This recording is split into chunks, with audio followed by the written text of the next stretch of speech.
I'm Andy Agathangelo. I'm the founder of the Transparency Task Force. If you don't happen to know, the Transparency Task Force is an international community of ethically minded people in and connected to the finance industry that want it to behave differently. We want it to behave more transparently, more truthfully, in a more trustworthy way. And we think this is important because we believe that the financial services sector is profoundly important to the well-being of society, to political stability and economic stability as well. And having started the Transparency Task Force as a result of a speech I gave on the 6th of May 2015, the TTF has grown considerably. We now have over 2,700 members. Of those 2,700 members, we have approximately 300 ambassadors, and we've got members in the UK, across Europe, across USA, Canada, the Far East, even Australia. And I can honestly tell you all that the issues that are faced in the UK are pretty much a mirror image of the same sorts of issues in many parts of the world. This evening's event, I say this evening if you're in the UK, this evening's event is about a very important topic, authorised push payment fraud. I first got to know about this because of the tremendous work of our keynote speaker, Richard Emery. Richard will introduce himself more formally when he starts his session. But I've since learned from Richard and from others that much of the scamming that goes on is enabled as a consequence of authorised push payment fraud. So even if you have an interest outside of the banking sector itself, you may well find that people you know, people that you care about, are susceptible to becoming victims of authorised push payment fraud. It really is a very big topic. I'm going to cover off a couple more points, and then we're going to very quickly go around the room, as it were, to invite everybody to very briefly introduce themselves. This event is not only of interest to the Transparency Task Force, it is also of tremendous interest to the all-party parliamentary group on personal banking and fairer financial services. And I'm just going to go to share my screen with you all to make sure you're all aware of the all-party parliamentary group on personal banking and fairer financial services. Here it is. I'm sharing my screen now, so you should see the website of the APPG. It's only a couple of months old, but this all-party parliamentary group has got off to a flying start. We have a wonderful crop of parliamentarians involved. I'm going to scroll down the web page here to show you who those are. Peter Gibson MP is due to be with us at about 7:15. He'll be speaking partway through the event. We really do have a tremendous number and caliber of parliamentarians who are very interested in helping the financial system to work as it should. Obviously, that means fairly. So that's great. And we also have, I'm delighted to report, some tremendous volunteers from within the Transparency Task Force, including our keynote speaker, Richard Emery, as one of the members of our secretariat. Sue Lewis is also with us today, which is great. Sue has a very strong pro-consumer perspective. And we've also got Dr. Andy Schmulo, who will be of particular interest to anybody who has a focus on regulatory capture. Dr. Schmulo is a subject matter expert on regulatory capture. And just last week, I'm very pleased to report that Professor Keith Brown, who's also speaking today, has volunteered to help us run that all-party parliamentary group as well by being on the secretariat. And that APPG has three main focuses for the foreseeable future. One of them is this tremendously important topic, authorised push payment fraud. Okay, Alexander is going to cover off a few housekeeping notes in a short while, after I've given everybody a chance to very briefly, and please be brief, introduce yourselves and explain as succinctly as you can imagine why the topic of authorised push payment fraud is of interest to you.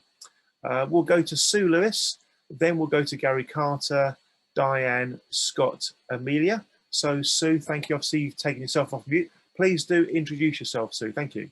It's my New Year resolution, always be off mute when I'm meant to be. Hi, good evening. I'm Sue Lewis. I'm a independent board member, consultant, etc. I mean, for this purpose, I spent some years chairing the Financial Services Consumer Panel. I left with quite a lot of unfinished business, of which this was one item. Thank you. Sue. Beautifully succinct and very meaningful as well. I'm going to change the order, so please be on your toes. We're going to go to Mr. Adrian Tupper next. Adrian, thank you. My mute button. Thanks, Andy. Yes, I worked in financial services for 30 odd years, mostly for HSBC in that time. And that all finished about 3 years ago. I'm now a counsellor. I think, how can I put this in one line? It's often said that people with mental health are often victims of malpractice in financial services, but I see the reverse being true. Malpractice in financial services also affects people's mental health. And I also publish the Money Questioner blog, although I haven't for about a year now. Thank you, Adrian. Thank you very much indeed. We're going to go to Carlos, all the way from the USA. Carlos, if you can, make yourself visible, take yourself off mute, and tell everybody a little bit about yourself and CFEX, an organisation that the TTF is very, very, very pleased to know about and support. Carlos, thank you. Thank you, Andy. Very briefly, hello everyone. My name is Carlos Panksepp. I'm the Vice President of CFEX, which is the Center for Fiduciary Excellence. I actually reside in Toronto, Canada, but our organization is centered in Pittsburgh, Pennsylvania, United States. And we run a certification organization for fiduciaries, which include retirement plans, investment advisors, asset managers, and anyone who has a fiduciary role. And thank you, Andy. Thank you, Carlos. Wonderful. Mr. Mark Falcon, if you wouldn't mind going next, please, Mark, introduce yourself. And Mark's oh, I think we just disappeared, Mark. I think you may have hit the escape button rather than the unmute button by accident. Mr. Gary Carter, then Diane, then Scott. Gary, to you. Hi, my name's Gary Carter. I am president of 3 organisations. It's the Institute of Commerce, the Institute of Certified Financial Managers, and the Institute of Certified Bookkeepers, which I co-founded 24 years ago.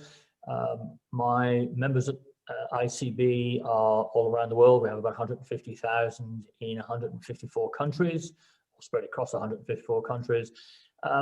My interests not always align to those of this group, but very much with push payments. My members are the people who have to try and account for those in people's books and accounts. And at the moment, we are being somewhat scared by the fact that government is heading hell for leather into complete digitization. And we're very concerned that the stewardship of that is not being looked at seriously. Well, that's very interesting, Gary. Thank you very much indeed. Great that you're with us. We now go to Diane, then we'll go to Scott, then to Francisca. Hello, Diane. Hello, I'm Diane Wheats. I run a small IFA practice in Cheltenham. I myself have been a victim of this push payment scam a couple of years ago when somebody who sent me invoices and then rang me, gave me a wonderful story about how their manager was on them if I didn't do this.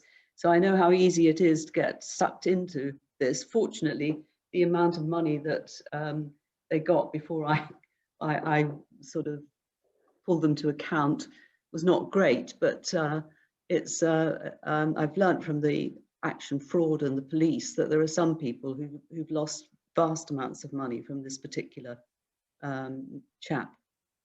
Thank you, Diane. So, and I just find it amazing that banks don't have a way, when you think of all the money laundering and everything that goes on, that they can't prevent this really. Well, therein is the heart of the matter. Diane, great that you're with us. Thank you. And you're right, there are some individuals who've suffered life-changing losses as a consequence of this, and that's why it really is such an important topic. We go to Scott. Thank you, Scott. Tell us about yourself. Nice to have you with us. Thanks, Andy.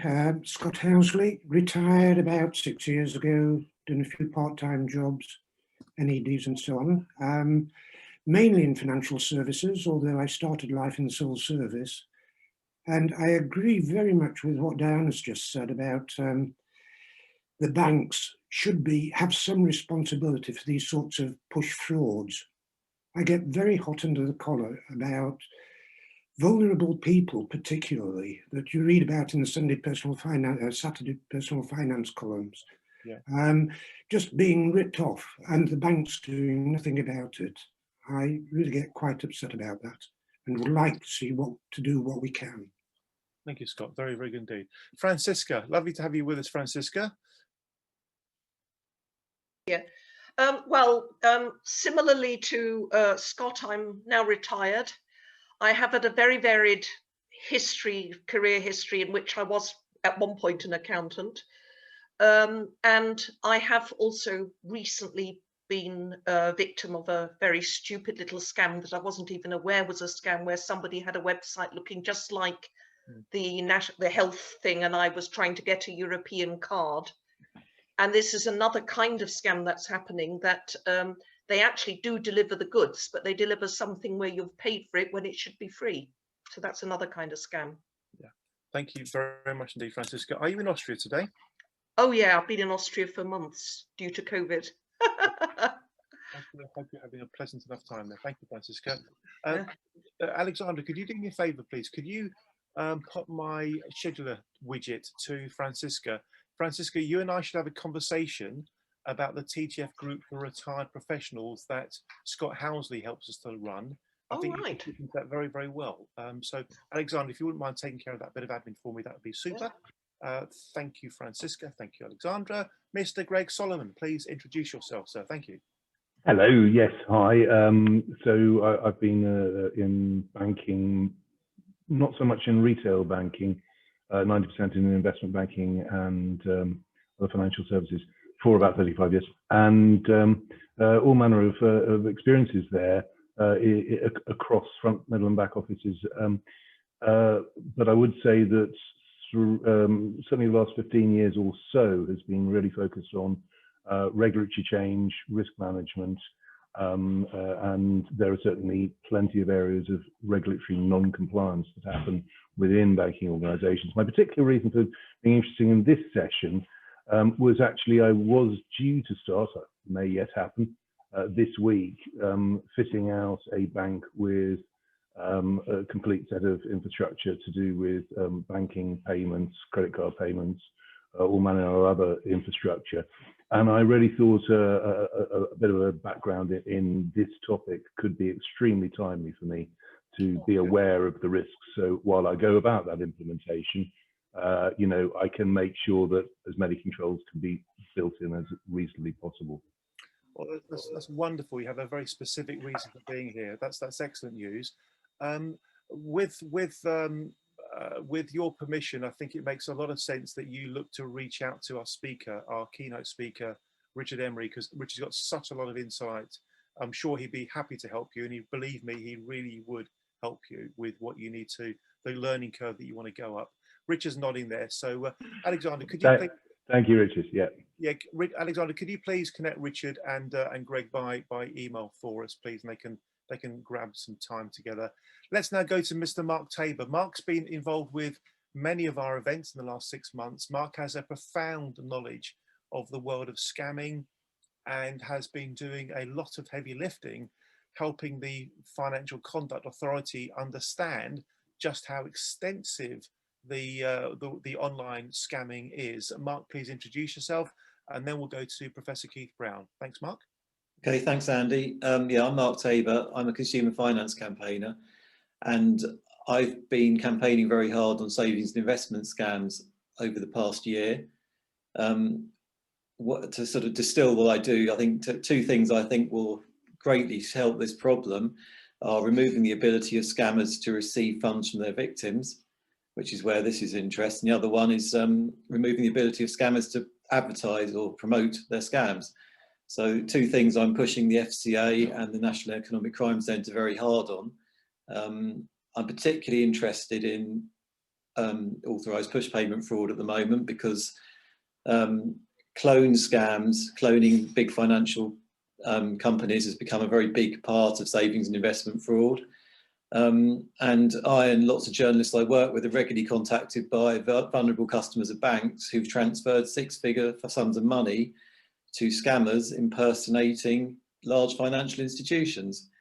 And if bank controls over confirmation of payee and things like that to prevent authorised push payment fraud were operating correctly, this would not be happening. And these are not exceptions, they are the norm when it's happening. So it's a massive problem. And I'm very keen to understand from anyone here how and why it's happening, because the banks at the moment in UK finance will not engage with us on the issue. Well, I'm sure you're going to find what Richard Emery explains very, very interesting, Mark, and very helpful indeed. Professor Keith Brown is one of our other speakers this evening. We haven't known Professor Keith Brown for long, but believe you me, he is an absolute subject matter expert on a range of topics relating to scams, particularly around the language that scammers use. He's produced some amazing material. We really are very, very pleased to have you with us, Professor Brown. Please briefly introduce yourself. Thank you. Hi, folks. So Keith Brown, founding director of the National Centre for Post-Qualifying Social Work. I've been leading the national research into financial fraud and scams for the National Scams team and the Chartered Trading Standards Institute now for 5 or 6 years. Produced 3 all-party parliamentary reports, the latest one on cyber and internet fraud. I'm also a member of the Joint Fraud Task Force. I don't think I'm quite as negative as some as you are with regards to banks, folks. I think the banks are trying and are doing some things, and so there are things like the contingent reimbursement model and other things that have been going on in the background. I'm not saying they're innocent, I'm just saying that they're not all bad either. But I might talk about that a little bit later on, so thank you. By the way, I'm also mainly an expert in adult safeguarding and mental health. They're my academic areas of interest. Thank you very much. And Keith's very keen to emphasise he's not a campaigner, he's essentially an academic and a researcher.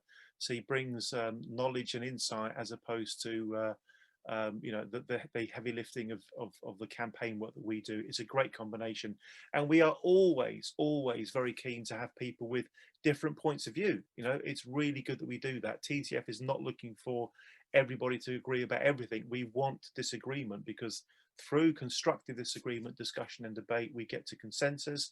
And when consensus has been achieved through properly understanding everyone else's point of view, we all move forward, and that's what it's really about. So Keith, do not in any way feel awkward about disagreeing with some of what you may hear tonight.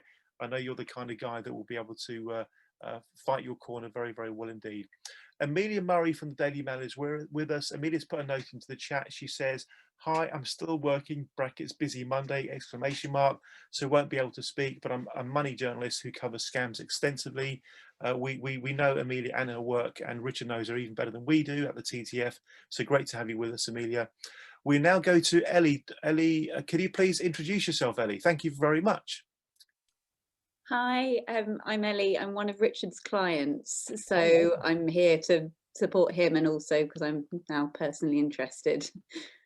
Thank you very much. And I bet, Ellie, I'll put money on this, you're probably a very happy and very satisfied customer or client of Richard's. I would put money on it. I am, yes. Thank you very much. We have a very good impression from Ellie. Andy, before we go away from that, right? So yeah. Ellie was the person who featured on Rip Off Britain on Tuesday of last week with me, and currently we are in a situation where the relevant bank is still digging its heels in, but Ellie has kindly agreed that I can use part of her story as part of my case study today. Thank you very much. So the case is now going to the Financial Ombudsman Service. Got it. Thank you for explaining that. And Ellie, we're particularly pleased to have you with us. We now go to Jean Hayden. Jean, please say hi. You're on mute, Jean. Hi, everyone. I'm normally on the video, but I've just got a little bit of back pain at the moment. So basically, I'm part of the secretariat on the pension scam. So it's great to see you again, Richard. Looking forward to this evening's symposium. Again, it's just, I'm covering this from the part of the pension scam side of things. So I'm here to learn, and I'm all ears. So That's me anyway. Thank you. Thank you very much indeed, Jean. Mr. Mark Falcon, please introduce yourself. And whilst Mark is unmuting, getting ready, I wish to just state very publicly that Mark has been a wonderful support to TTF. We went through some really tough times last year, and Mark, frankly, got us through those very, very tough times. We're extremely grateful to Mark, not just for his support in that way, but also for his general technical expertise on a number of subjects, including payments. Mark, great to have you with us. Please say hi. Hi, Andy. Thanks very much for your introduction and kind words. Yes, I'm an economist, an antitrust economist, and my particular interest in this is I've done a lot of work in payments. So I helped set up the payment systems regulator, whereas I was an executive director. And I helped Which in their super complaint on authorised push payment frauds. And I've been involved since then in various ways, particularly working with retailers that would like to develop alternative to card payments, which relies on the faster payments, but because it suffers from such fraud level, is not an attractive option for retailers to adopt, or for wider adoption across the market. So thanks again, Andy. Thank you, Mark. Thank you very much indeed. I think that's everybody. I believe that is everybody. I'm now going to pass over to Alexandra, who, as well as introducing herself, is going to deal with some of the housekeeping matters. TTF is a very, very small team. I have a small but very hard-working and very committed team, and Alexandra is a great example of the sort of people we have within the small TTF team. Alexandra, please say hi and deal with the points that you wish to cover. Thank you. Thank you, Andy. Hi, everyone. I'm Alexandra. I'm the head of events at TTF. I'm going to keep it very short. So just to let you know, first of all, that we are recording the symposium, and we will be uploading it to our YouTube channel eventually. So, but if there's anything you regret saying or you don't want to be included, please just send me an email. I'll put my email address in the chat. Speaking of the chat, I can see some of you started using it already, which is good. But yeah, please feel free to put your contact details in there and comments, etc. I'll circulate the whole chat after the event tomorrow. And also, just if you have the time and if you want to, you can help us by tweeting during the event. I'll put our Twitter handle and some hashtags you can use in the chat as well. I was also going to say that please can you put your full names, but I can see all of you have clearly been to our events before, so you know what to do. Very good. Thank you so much, Alexandra. That's great. Okay, we're going to be going over to Mr. Richard Emery in a minute. Before Richard speaks, I wish to say that, as will become very, very clear, Richard really does have enormous subject matter expertise in this particular area. That will become self-evident. Not only does Richard really know his stuff, he also knows how to get it across in a clear and understandable way. Richard reminds me of some of the really good teachers I had at school who have that ability to kind of get it across in a manner that you understand it, even if it is quite technical. There's many years worth of deep experience channeled into just about 50 minutes or so. So we are grateful to Richard for sharing that experience. Richard's presentation is actually going to form the beginnings of the basis of a policy paper for the All-Party Parliamentary Group on Personal Banking and Fairer Financial Services. And that policy paper is going to be instrumental in us helping to, frankly, get the banks to do what the banks ought to be doing anyway. Richard, please take over from here. And if you can run through until roughly top of the hour or 5 past, that would be perfect. Thanks, Richard. Thank you. Okay.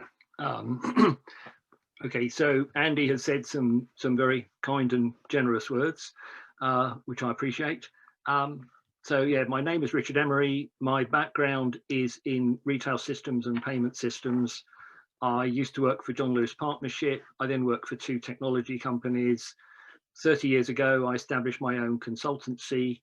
Very quickly was drawn into the arena of civil litigation on the issue of fitness for purpose of retail systems and payment systems. I then got drawn into the area of acting as an expert witness in criminal cases where people were accused of theft and fraud in a retail environment or payment environment. And then about 7 years ago, gradually moved into the area of assisting people who've been the victims of bank fraud. I spend a proportion of my time working with individual people, helping them to challenge the banks. I spend an increasing proportion actually directly challenging the regulators and people like the Financial Ombudsman Service to try to get them to change their approaches. So being part of the all-party parliamentary group secretariat makes absolute sense. I have now got to admit that sometimes I find myself technically challenged, and I have a PowerPoint presentation, and I'm hoping that what I'm just about to do will mean that we end up with you being able to see the PowerPoint presentation and just a little tiny thumbnail left of me afterwards. Now that is on the basis that I do have screen sharing. You do. And the best sort of, you've done it, Richard. Super. That's it. Perfect. Well, I did practice it, but I didn't guarantee it would work. Okay. Can I therefore just make this comment? What we have got is quite a lot of detail to go through, so I am going to endeavour to go through it quite quickly. I think, Andy, I probably will overrun 7 o'clock, but I hope you'll forgive me for that. The whole presentation will be available from TTF afterwards, but what you will get is not in the form of the PowerPoint slides. It will be in the form of a PDF text document, so that actually you have more notes than I could put on the slides. So that, I think, will be more helpful for people to have. Okay, so we've talked about TTF, we've talked about, so let's have a quick look, right? We've talked about TTF, we've talked about me. In this presentation, I want to look at 5 primary topics. What is authorised push payment fraud? What are the banks doing to implement the CRM code of practice and confirmation of payee? So how well is that working or not? I want to talk about historic reimbursement. What should the banks be doing for people who were victims before the middle of May 2019 when CRM came in? And I want to ask the question about, should we be delaying a proportion of faster payments as part of our fraud prevention process? Then I've got 8 supplementary topics, and if you do a quick count, you'll find there's only 7 on the screen. That's because I forgot to put one on. Bank identification, account opening, active monitoring, disclosure, talk about beneficiary banks. I'll pick all of those up at the end in a very brief comment about all of those. So I want to leap now into the introduction to authorised push payment fraud. So what is it? The Contingent Reimbursement Model Code of Practice very nicely has defined it in 2 ways. It is either when a customer is deceived into authorising a payment to the wrong person. So that scenario could happen, for example, when you receive an invoice which you think has come from your builder, but actually it hasn't come from Bob the builder. Sam the scammer has intercepted the email, and Sam the scammer is now the person that you'll be making the payment to. The other element is when the intended payee turns out to be a fraudster or a scammer. So you might think you're buying something online, but the item never arrives. So those are the 2 different scenarios that is recognised. Now, one of the questions that I face, though, is it properly called a fraud or a scam? I have to make the comment that I had one bank who rejected a claim for compensation or reimbursement on the basis that it was a scam and not a fraud. If it had been a fraud, they would have reimbursed it.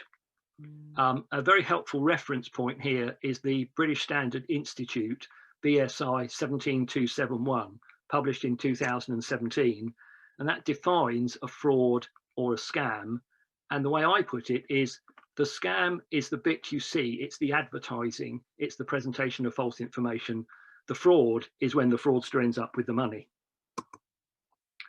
In terms of the scale, we only have at the moment figures for 3 years. The UK Finance didn't recognise APPF before 2017, But in 2017, we are looking at £236 million of losses. It grew to 354 and then up to 455 in 2019. So that's £1.25 million per day.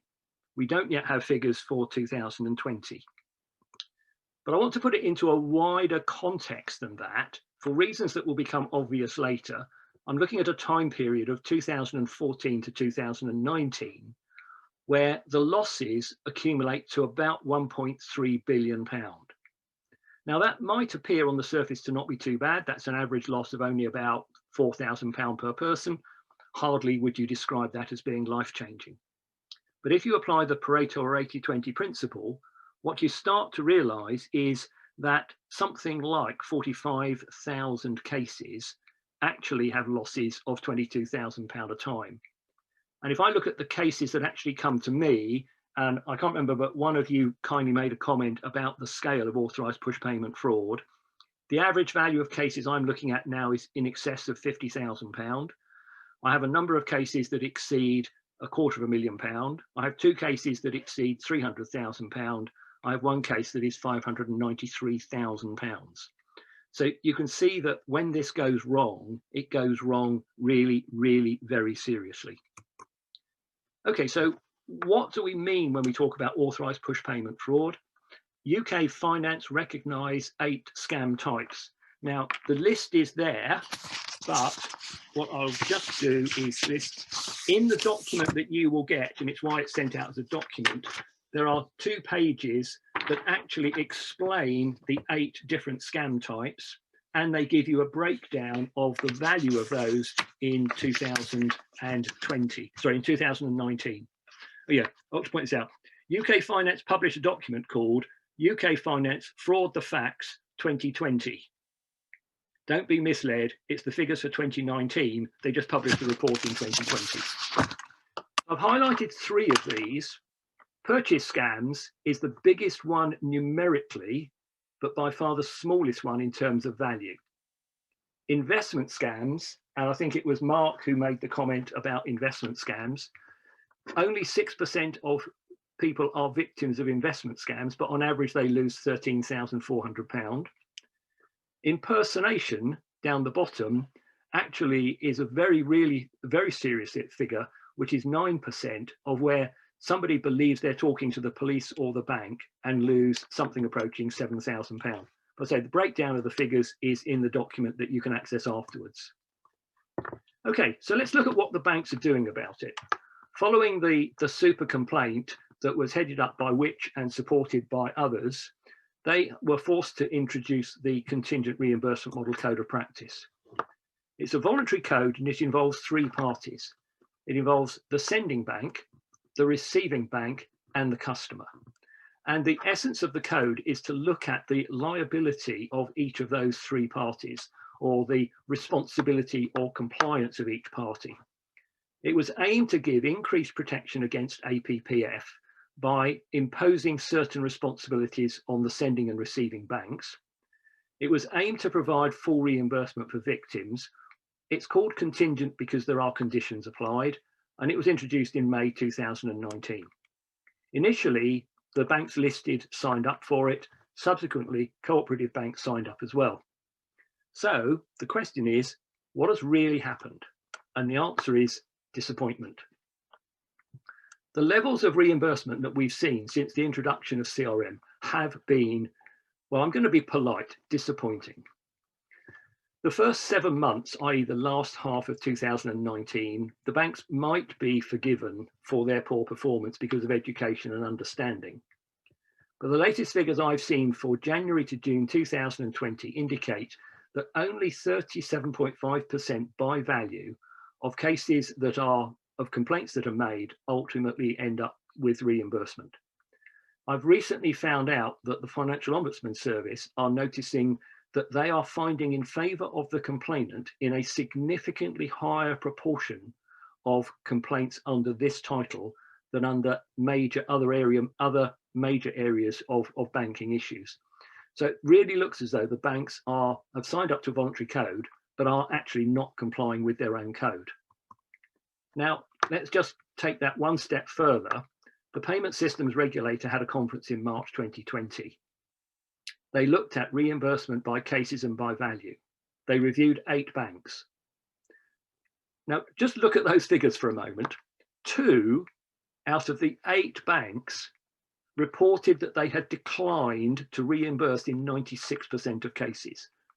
2 out of the 8 banks declined 94% and 87% by value. Now that has to say to me that you've got 2 banks there who have signed up to a code of practice and are then just failing to comply with the obligations that they took on. So here's the question: which banks are they? And the answer is, we don't know. Because when the banks disclosed their information to the payment systems regulator, they said, we'll give you the information, but you're not allowed to name names. Now, one of the things that I've got in the task list is actually it's time to go public. It's time for that information to be put into the public domain. There are 2 particular issues around this. One is, why are the banks not reimbursing? Now, the number of occasions that I read this statement in correspondence, the bank is not going to reimburse you because you didn't conduct sufficient checks when making the payment. If we go back and we ask the bank, what do you mean? They say, you didn't make sufficient checks before making the payment. Okay, so what checks do you want us to do? Well, in one case, the response was, you should have checked on the FCA register. We did. The company exists. The registration number we had was correct. The name of the person we had was listed as a director of the company. You should have checked Companies House. We did. The company is listed. And we looked at 4 years' accounts. A little aside there, be very cautious about checking details on Companies House. Companies House do not actually check that company accounts are signed off by a registered accountant. There's a signature, but Companies House don't actually validate the signature. So just a little word of warning there. Companies House data is very suspect. Now, the important point about this, though, is if the banks do not disclose the reasons for rejecting claims, customer behavior will not be changed. If you don't know what you're doing wrong, you're not going to do it right. Frauds will not be prevented. And the thing we are most concerned about within TTF and the APPG is the banks cannot be held to account if they don't disclose what they're doing. So one of the things that they're meant to do is to provide effective warnings. Now, the definition of an effective warning is actually given in the code of practice.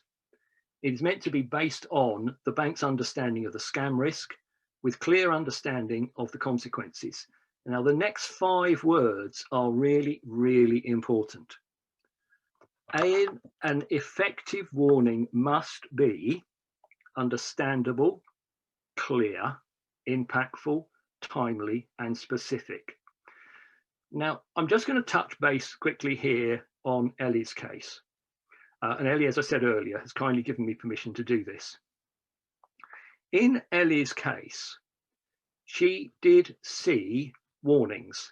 Now, Ellie was actually in the process of paying her solicitor £100,000 deposit on a new home for herself and her partner. And unfortunately, that payment went to a fraudster. Now, what happened was she saw a warning, and the warning said, have you received the details by email? To which the answer to the question was, yes, I have. But in the context, she had phoned the solicitor earlier that day to say, I don't have your payment details, will you send them to me? Therefore, the solicitor sent her an email with the details. Except that the fraudster had intercepted the email from the solicitor and sent her an email with their details. So in terms of the message being impactful, and I've spent a lot of time looking at that particular bank's website, and their messages are very softly spoken. They don't have impact, they are not specific. And therefore, as far as I'm concerned, their effective warnings are not effective. The other thing which is significant in Ellie's case is that she had actually phoned the bank earlier that day to find out if she could make a CHAPS payment online. She had a conversation with the bank But the bank did not in that conversation give her any indication that she might be at risk of fraud. That is a direct breach of the CRM code of practice, because the CRM code of practice says whenever a bank has contact with a customer, they are obliged to identify a risk of fraud and issue an effective warning. And I will tell you that we have a letter from the bank, and the bank says, oh, high value payments to solicitors are quite common. We're dealing with them every day.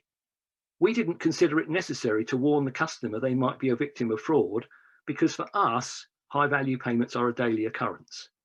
Now, I don't know your reaction to that, but my reaction is that is truly shocking. So we need the banks to disclose the exact words and the exact circumstances. And I will say there are other elements of the way the bank has dealt with this where they have failed to understand what's really going on.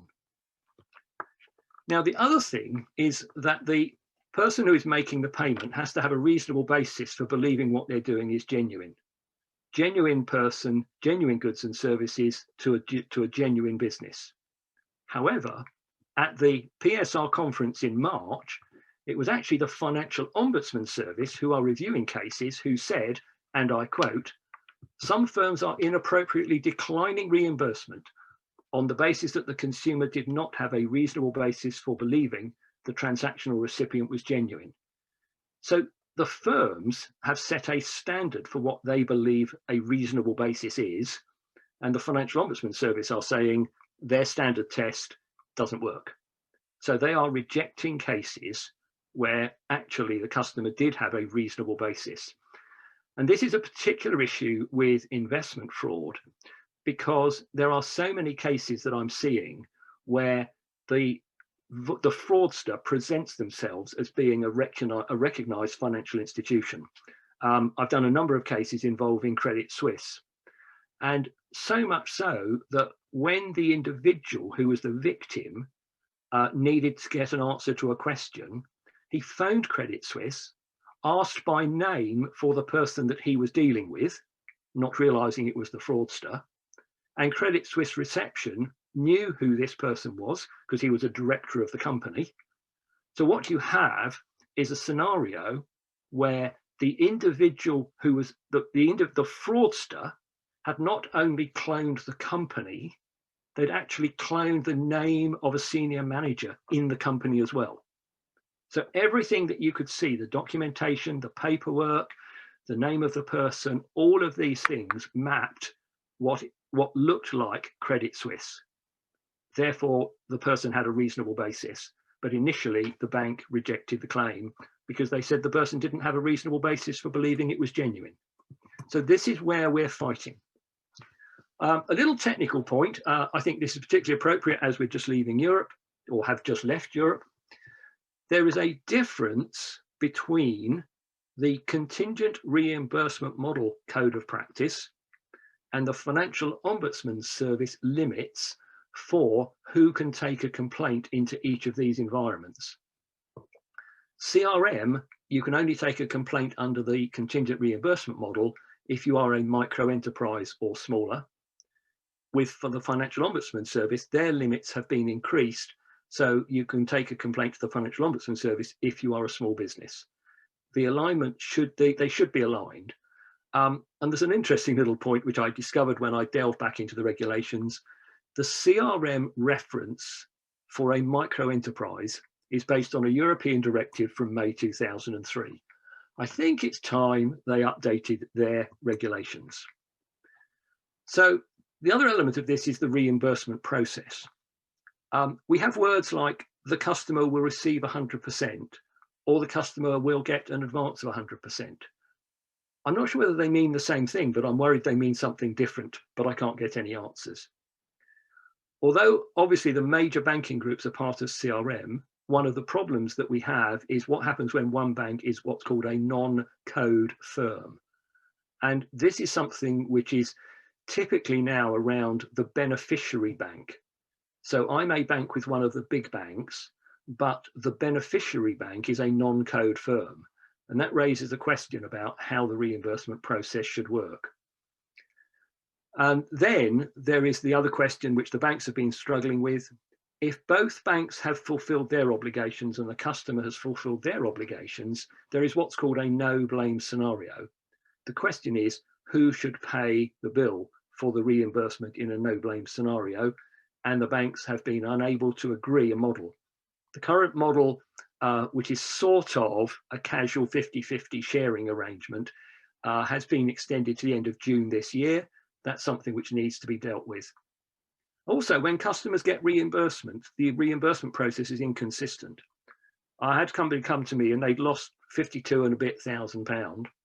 And a little while later, they phoned me and said, I've got £26,000 back in my bank account. Do you know where it came from? And I looked at the figures and I said, well, actually, you got reimbursed exactly half of the amount you lost. So we phoned up their bank and we said, we think what's going on here is that you as the sending bank have agreed to reimburse half, and the receiving bank, the beneficiary bank, has agreed to reimburse half, and we've got half back. Can you tell us who has put the money back in the account and who should we be chasing? And the customer's bank said, we can see there's 26 and a bit £1,000 in your customer's account, but we don't know where it's come from. I just find the whole thing is just chaos. So what do we need to do? First of all, we need to make the CRM model mandatory for all payment service providers. We need to update and clarify the CRM code. It is very poorly worded in a number of areas. It is very unclear. It has some paragraphs which haven't yet even been implemented. We have to look at the effective warnings and the reasonable basis criteria. We need to align the limits and we need to have a clear reimbursement process. There is a lot of work that has got to be done with the Lending Standards Board, who are the custodian of the code. And we need to get that and we need to work it through. We need to get the banks to sign up to it. Let me just for one moment just go back, because this one has caught me out a little bit. On the top line of this slide, I refer to payment systems providers. I've previously used the words the firm. I've also used the words the bank. We use those words somewhat interchangeably. And what I want to just say is, when I refer to payment systems providers, I'm talking about the very biggest scope of people who are managing our money. And that includes organizations like foreign exchange companies. So if I'm paying money into a foreign exchange company so that they in turn can make a payment on my behalf overseas, they fall within what I would define as being a payment services provider. But it's very important that we are able to actually have contingent reimbursement model applicable, because what I'm already seeing is a number of these financial services, payment services providers, who then have customers beyond them, but those customers are invisible to the original payer. So I might be paying a company, but I can't actually see the company that I'm making the payment to. It's all hidden behind smoke screens, and transparency is going to be really important to resolving this, because what I'm seeing already is fraudsters are hiding within this grey world of currency exchange. Of course, they're doing it because it's the fastest way of getting the money out of the country. So there's a lot of work to be done there. Now, there are some general actions. We need to work towards making the CRM mandatory by the end of 2021. Whoa, wouldn't that be an achievement? We need to have full transparency of everything that's going on with the payment service providers, and we need to seek improved compliance with the CRM code, which will involve working to a fair extent with the Financial Ombudsman Service. In terms of working with the Lending Standards Board, we need an update. We need to review effective warnings. Why do they all use different words? Why can't we have standardized warnings, a standard structure that customers have to go through? Clarify the reasonable basis, resolve funding of no blame, update the limits for small businesses. So that's where we are on CRM. Confirmation of payee, I sound sad to say, confirmation of payee is not actually that much better. The principle here is allow the payer to confirm that the actual name on the payee account. So you're paying the builder for work done, you're making a payment to your solicitor, In both cases, you receive notification of the account details by email, but those emails have been intercepted and replaced. People talk about, well, you should check the email address. I've dealt with cases where the solicitor's email system has been so compromised that the email was actually coming from a named partner in the firm of solicitors from the solicitor's own email system. The reply was going back into the solicitor's email system, where the fraudster had implemented a rule so that the incoming email was taken out of the partner's email box and directed back to the fraudster. So it was indistinguishable from the real thing. Investment going to a fraudster's account. Dealt with this with Credit Suisse. And this is an area where confirmation of payee is going to help. But for example, if you as a customer were told, if you as an investor were told, the payment is to go to CS Europe Partners Limited, would you consider that CS stood for Credit Suisse? So you have something called Credit Suisse Partners Europe Limited. That's who you make the payment to. Actually, that is a fraudster's account. One of the things that, to my mind, though, is the most devastating of all confirmation of payee cases is where people are told to move their money to a safe account. I've dealt with particularly older and generally more vulnerable people. One lady I particularly remember, she received an email saying, your TV license has expired. If you do not pay it by the end of today, you will be committing a criminal offence by watching television. She'd recently lost her husband of many, many years, moved out of the family home into an apartment. She transferred everything else across to her new address, but she then realised she hadn't actually done anything with the TV licence. So what she then did was she paid the TV licence. An hour later, she gets a phone call from the bank to say, hello, Mrs. Smith, we're really sorry to tell you, but actually the payment that you just made for your TV licence went to a fraudster. And she felt devastated. But they said, don't worry about it. That's fine. We picked it up. We monitor these things. We're going to reimburse the money into your bank account. But actually, we're concerned that the fraudsters may have gained access to your banking details. So we've set you up a new account and we're going to manage your process so that you can move all of your money into a safe account. That was the fraud. The fraud was when she transferred all her money into what was meant to be a new safe account. Confirmation of payee is a help in terms of preventing this happening, but we are already seeing ways in which fraudsters are now managing to open accounts in the victim's name. So even a confirmation of payee check is not going to actually result in the necessary warnings. There's a lot of stuff going on here. Okay, so how does it work? First of all, importantly to understand, it only works when you set up a new payee. In some cases, the bank integrates the payee process with the first payment. It only works if both banks have confirmation of payee. So if the fraudsters have opened an account with a non-confirmation of payee bank, it won't work. And you should get one of three responses. Either it's a perfect match, a close match, or a no match. Now this is really important because the words no match in the confirmation of payee process are meant to give you a clear negative COP result. Now I focus on that because I'm going to go back to Ellie's case for just a moment. In Ellie's case, she did get a warning from the bank, but the warning from the bank was not a clear negative confirmation of payee result. The actual wording was so muddled, so soft, that it didn't actually ring alarm bells. My view of this is that it's not just the wording that should be no match. It should also be something which is so completely unmissable. There should be a big banner across the screen that says, this is the name is absolutely completely different from the name that you're using. You are at a serious risk of fraud if you continue with this process. If you want to continue with this process, you go through a separate process, an extra level of confirmation. But the banks didn't do that. And the result is that it doesn't work. It's not 100% coverage. there's the education that has gone on before the implementation of confirmation of payee is appallingly bad.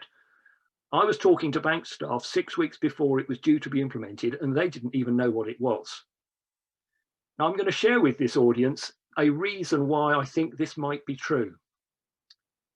I believe that there is a reason why the banks have not publicised or did not publicise the introduction of confirmation of payee in advance.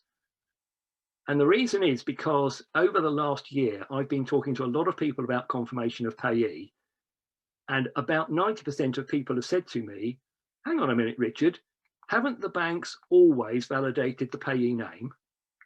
And I say, no, they haven't validated the payee name ever since the faster payment system came in 12 years ago. And the response I get, well, that's stupid. Of course they haven't been validating the payee name. And I believe that's why they didn't want to run an education program, because if they were to have run a big education program, it would have been tantamount to have admitted publicly they haven't been doing it in the past. We all know the implementation, or sorry, those of us in the industry know that the implementation was delayed by 3 months. I think what a lot of people don't realise is during that time, the banks had certain obligations, and I have evidence to say the banks didn't fulfil their obligations. Talked about the fact the messages are ineffective, they lack visual impact. My reference to press here is you should press a different button if you want to override a clear negative warning. Then this last one is something which I raised with the banks well before COP came in, and they just ignored it. Now, Andy has very kindly introduced me as Richard Emery. Actually, that is not my full name. That is not the name on the bank account. If you wanted to make a payment to me, I need to tell you that I actually have a first name that I do not normally use. So I believe that what the bank should have done up front is written to everybody and said, this is the name on your bank account. If you are known as a different name, so for example, I'm Richard Emery. Those of you of the older generation will appreciate my next comment. If I were to have said to the bank, I'm commonly known as Dick Emery, then I may have been in a situation where people would have said, we want to be able to use Dick Emery as the payee name. This is particularly relevant to a group in a particular religious community, because a large proportion of Muslim men have Mohammed as their first name, but they do not use Mohammed in everyday life. So I contend that the bank should have allowed people to have said, I'm known as John Smith, rather than known as Mohammed Smith. But the banks didn't do that. I think there was a real failure of the banks to actually develop and implement confirmation of payee properly. But there's something more important that I've realised, which is the role of the payment systems regulator and the role of Pay UK is that they failed. They should have been specifying all of the wording of all of the messages. And if we look at this, the confirmation of payee should have been mandatory for all payment systems providers for all beneficiaries. The regulator should have prescribed all the words and all the visual impact. There should be an additional confirmation warning if somebody's going to override the standard warning. They should have known as, and they should have an education program. Now, I'm going to have to try and go a little bit faster because I'm aware of what Andy said about timing. I did listen, Andy, promise. We need to work towards 100%. We need consistent messaging. We need to review the implementation. We need to have a transparent inquiry, and we need full transparency of the statistics.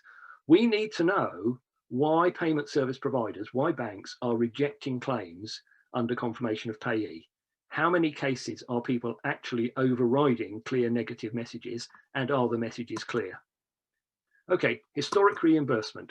We will try and deal with this one quite quickly, but this may well be a subject we want to chat about in the Q&A afterwards. What we have seen is APPF losses have grown. So we have an estimated loss of 1.3 billion in 2014 to 2019. Of which 45,000 victims constitute £1 billion of loss. Now, when CRM came in, they said this is about the future, it's not about the past. But I've long held the view that the bank's past failures must not be swept under the carpet. The banks have failed to protect the customer over the years. and as such, they should be held to account for their past failings. This issue was raised with the Treasury Select Committee in 2018. It was covered in the 2019 report, and that report was sent to the government, the Payment Systems Regulator, the Financial Conduct Authority, and Pay UK. They were asked to comment on the Treasury Select Committee report. On the subject of historic reimbursement, i.e. reimbursement of authorised push payment fraud prior to the middle of 2019, all 4 responses were silent. I believe that it was a strategic decision across the 4 organisations that were replying to the Treasury Select Committee, and they took a view that said, if we make no comment, people will forget that the Treasury Select Committee ever said it. So I believe that since 2008, the faster payment system has not used names. We used to have checks with names. We now have faster payment, no names. We've been using unverifiable sort code and account number. Now, the important thing to recognise is in 2012 and 13, Tidal Energy inadvertently paid over £200,000 to the wrong person. They sued the Bank of Scotland, and the judges in the courts actually said, you should have been aware that payment relied on sort code and account number. The fact that the bank paid it to a different account name is irrelevant. But what this did was this created an awareness in the bank, in the banking system, that relying on the sort code and account number that could not be verified created an obvious risk of fraud. The banks made a decision that they were going to ignore this, and the question that's now being asked is, in 2014, did the banks discuss the question of obvious risk? Whether they discussed it or not, we don't know. What we do know is they didn't do anything about it until they were forced to do it at the middle of last year. So the argument goes that Red Sea Tankers versus Papachristos and Winnetka Trading, in those cases, which are fairly normal civil cases, the banks, the argument that was put before the judges resulted in the judges saying this: gross negligence may include an indifference to an obvious risk. So here's the building blocks. The banks knew there was a risk. They were indifferent to the risk. Therefore, they have been grossly negligent. On the basis of their gross negligence, they should be required to implement a historic reimbursement scheme. Now, I would accept that there could be a lower limit. If people have lost less than a few £100, maybe you say the banks couldn't have stopped it anyway. But if people have lost 20, 30, 40, 50, 100, £200,000, the bank should be reimbursing, because if they'd had the right systems in place, the people wouldn't have lost their money. So we need to ask the banks why they have not done the development of a historic reimbursement system, and then we need to publish the bank's reasons for not doing it. Okay, very quick one on delaying faster payments. We're used to the idea that we have a faster payment system. Instant payments are very useful, but faster payments equals faster fraud. There are particular types of authorized push payment fraud that are higher risk for APPF, of which account transfer fraud is by far the biggest. People are pushed into saying, your account is under attack now, you must make the payment now, otherwise you will lose all your money. A couple of years ago, I dealt with a case of Lisa. I won't give you the long version of the story because I don't have time, but suffice to say, she ended up making 14 payments of £20,000 to the fraudster's account in the space of a couple of hours after creating the new payee, and the bank didn't intervene once. So my proposal is this: when a new payee is created, the first high value payment should be delayed until 24 hours after that new payee creation happens. High value, I mean 500 or £1,000. Should it be opt-in or opt-out? Subject to discussion. Should it be possible to override it? Yes, but you need to give notice to the bank. If there is an emergency override, it'll require that you phone the bank and that you have a discussion with them and they are confident that you are making the payment for all the right reasons. Now, the banks will say this. They will say, we don't want a delay, right? Now, why 24 hours? It allows the customer time to think, allows the bank time to check. Almost everybody that I've spoken to who's the victim of an account transfer fraud realized within a couple of hours, and certainly by the following morning, that they were the victim, but by then all the money had gone. Now, the bank's response has been, it's not allowed. It's not allowed under the regulations. If anybody in this audience or any other audience can show to me that it's not allowed under the regulations, then I will say fine. But in 3.5 years, nobody has shown me that it's not allowed under the regulations. And if you read the regulations, they imply a faster payment must be made by the end of the next business day. There's actually something more important than this. If I'm on my online system and I want to make a payment to Andy, but I want to make a payment next week, I can tell the bank I want to make the payment next week, and the bank is complying with my instructions if they do it next week. So I assert that if I tell the bank, if a new payee is created, do not release any high value payment for 24 hours, that's my instruction. The bank must do it. The bank's also said it was inconvenient. Now, maybe in the conversation afterwards, you might like to comment on this. I'd like you all to just read it. When was the last time that you made a payment of more than £500 to someone you had never paid before and did not have their payment details at least 24 hours before they needed the payment? Now, I'll leave you to think about that, but I'll just read it again. When was the last time you made a payment of more than £500 to someone you had never paid before and did not have their payment details at least 24 hours before they needed the payment? And the answer that I've got to that question in 3.5 years of asking it is 99.9% silence. When people think about it, they realize they just need to be a bit more organized. So we need to review the value of a 24-hour payment delay now that we've got confirmation of payee. I believe it should be made available as a customer option, and we should promote the benefits. So we need to ask the banks why they haven't done it, and we need to publish the bank's reasons for not doing it. Now, I'm going to run this through very, very quickly because I'm conscious of the fact that we are now nearly at 7:10. Bank identification. You phone the bank or the bank phones you, and you go through a secure process which is focused 100% on you proving that you are there, that you are you, and it has 0% of the bank proving they are them. A significant number of frauds rely on the fact that the fraudster can persuade you that they are the bank. So we need a system implemented where when you talk to the bank proves they are the bank. A lot of what we've done so far with CRM and with confirmation of payee is focused on the sending bank. Actually, there is a really, really serious issue that has got to be addressed in terms of the account opening in the beneficiary bank. At the end of the day, a fraudster can only steal your money if they've got somewhere to put it. So the account opening process, the compliance with anti-money laundering, the know your customer, all of these issues have got to be properly addressed.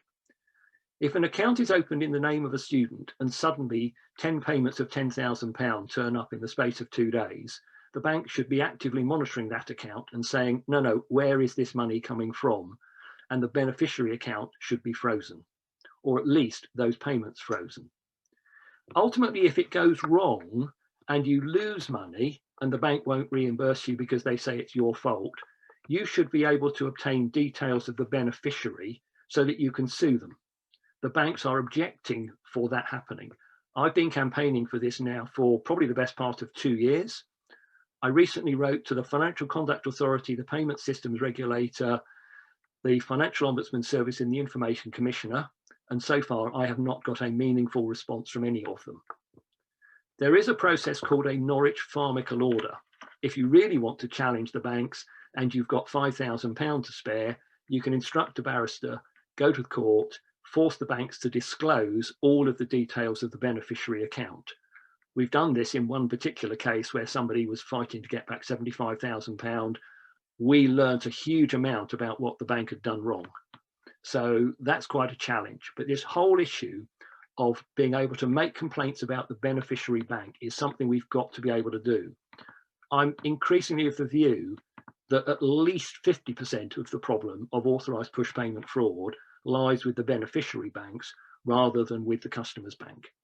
We also need to look at repatriation of stolen money, how it works, because it's not working particularly well. And then finally, I would say that we need to establish regional economic crime teams. Now, in the document that you're going to have, I've actually just put in a particular quote, which is that there is an organisation in London under the City of London Police called the DCPCU. It's the Dedicated Cheque and Plastic Card Crime Unit, and it has been an enormous success. It was actually formed in 2002, which is why it focused on cheques and plastic cards. Their budget for 2021 is £2.6 million. Their estimated savings in 2018 was £94.5 million. If you can invest £2.6 million in a police and civilian specialist team dedicated to fighting economic crime, if you can spend £2.6 million and you can prevent £94 million of fraud, come on, banks. It's time you put your hands in your pockets. It's time you funded regional economic crime teams. And I have a piece of inside knowledge that actually says the banks are sitting on some little pots of gold, which they're not quite sure what they should do with them because they can't repatriate the money to the original victims. I have a suggestion. That money should be released to fund regional economic crime teams. So there we go. Thank you very much for your attention. Very happy to try and deal with any questions that you want to deal with. But for now, goodbye.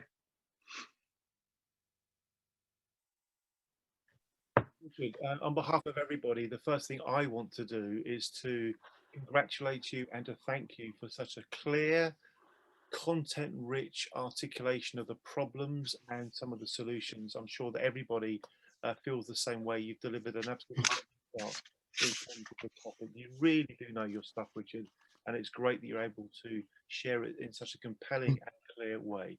Thank you very, very much indeed for that, Richard. That was superb. Let's go to Q&A. I'm sure there are folk who'd like to put comments and questions to you. Please just raise or wave your hand if you'd like to do that. I see Mr. Greg Solomon has raised his hand both digitally and literally. Greg, to you, please. Thank you. Put your point to Richard. Hello. Yeah, just to kick off, I'm sure everyone will say I was just really impressed by your words there, Richard. Thank you so much. There's meat on that bone. You've been diligently beavering away. You've unearthed a whole plethora of things that need to be shouted about. So it really sounds like you're going in the right direction. I hear you and thank you. If I may make three very, very brief points. The first two maybe connected, and maybe you can perhaps add these to your list of how the banks can do better checks. So when I make payments from my company account to, for instance, last week to pay my own salary and to pay some tax. So I then get a question, and I didn't make a faster payment, I made a scheduled payment as it happens. And then I get moaned at by my bank's web browser to say, are you sure this isn't a fraud? Now, I can understand that, but they ask for a category of why I'm spending this money. Yeah. In that long category list, frankly, it's not long enough. It should be a two-tiered thing. It should be hierarchical, so you can say, I'm paying myself. What am I doing? Oh, I'm paying my salary. Fine. Yeah. I'm paying the tax man. They should know that. It's obvious from the sort code and account number, I'm paying the tax man. There is no question. I've made the same payment from the same account with different reference numbers for 21 years. Yeah. Okay. Why am I being paid? So they are crying wolf, and it's going to come across to people. I'm just going to hit that box. I'm just going to check that box. Yeah. Yeah. I'm sure I know what I'm doing. And it's a stupid question. And if you look at the other extreme, this is the sort of the second point. If you look at it at the other extreme, you go to those cases we've heard on the radio and so forth about people who had their solicitor emails intercepted and they were making their house purchase price payment. I'm sure many people have heard that particular example. I don't think it's the only one either. And they lost all their house price money, because it got diverted. And you think to yourself, if there was a checkbox there saying, I'm buying real estate, then you would expect that unless the recipient account was a solicitor's client account, then you would expect there should be a really big warning on the screen. That is a specific check. It's those mega amounts of money that are obviously most at risk. And I cannot believe that it's not possible for the big banks to put in sensible levels of check, even when it's not their own accounts, even when it's a different recipient bank. And I just think that there needs to be more thought in their process of what checks and what's to pose back to the payee to say, are you sure? And give them some proper reasons. And that means a much better granularity of information, and it means cooperation between the payer and the payee banks, and just to understand, you know, what sort of account this is, and is it appropriate for the thing I'm doing? Is it a tax to the taxman? Is it a property payment via a solicitor? Is it and the list goes on, and it's not simple maths. It would need a lot of analysis, and it needs cross-bank agreement as to what that sort of list should be, so that it can develop and improve over time and so forth. You don't expect to be right day one, but they don't seem to be trying. And I'm just fed up with the bland message I get of for every single payment I make, are you sure this isn't a fraud? Well, what's the point? It's not useful information to me. So I offer that. Maybe you could take that on board to add to your plethora of things. That last point I just wanted to very briefly make was just this interesting bit between the financial ombudsman and the CRM, the contingent reimbursement thing, because this came up in a previous TTF presentation in terms of the gap between regulators. And this doesn't sound such a serious gap as we were talking about before, but where you have gaps between regulators, it smells of either a better carved up rule book, or it smells of maybe we need unification within the regulatory environment. We need one regulator to actually own a problem beginning to end, even if there are sub-regulators that report to them, that look at particular things with more diligent detail on industry, on retail, on whatever their specialist thing is.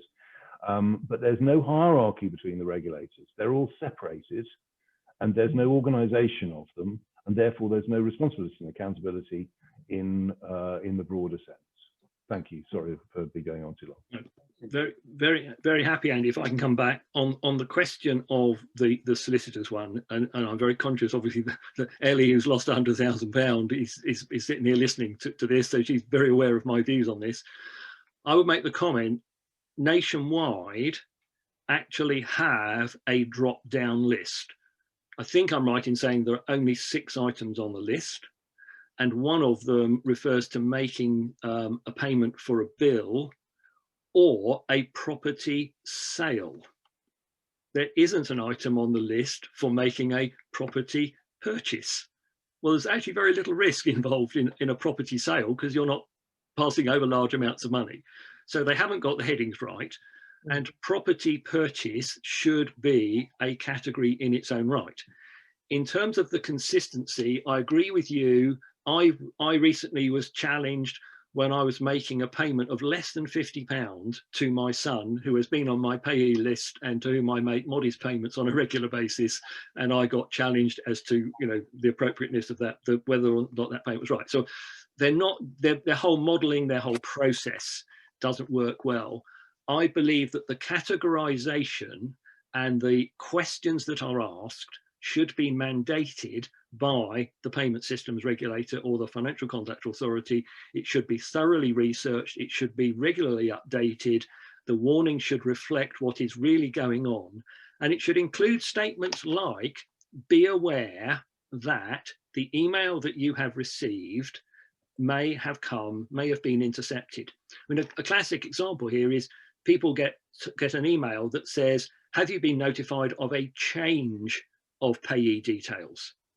And they went, no, I haven't been notified of a change of payee details. These are the only details I've been given. The only problem is the original details they got were fraud. So yeah, the banks are just not doing a good enough job. And that's what the working group is going to have to address with the regulators. But Greg, thank you for your comments. Thank you, Richard, for that full answer. We have time for one or two quick, short comments, questions. If there is anybody else that would like to say something. Mr. Adrian Tupper. Adrian, go for it. Thank you.